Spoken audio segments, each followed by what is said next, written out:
Hi guys, welcome back to Spot Oreo channel. Now I will give you tutorial how to scan direct message before from stranger on Discord for Android. And before that, I wanna ask you, how are you guys? So don't miss out for videos. Don't forget to like, share, and subscribe to this channel. And let's go to the started. The first step that you want to do it, you can click the Discord application that you have been to install it before. Click on the Discord.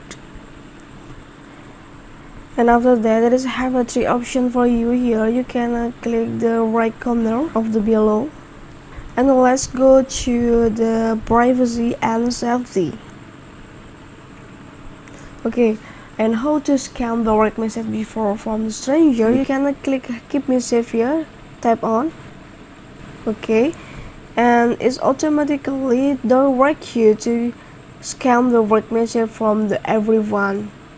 It means your friends, maybe the stranger, because if you don't want to accept for the message, this is the way it's very perfectly to you.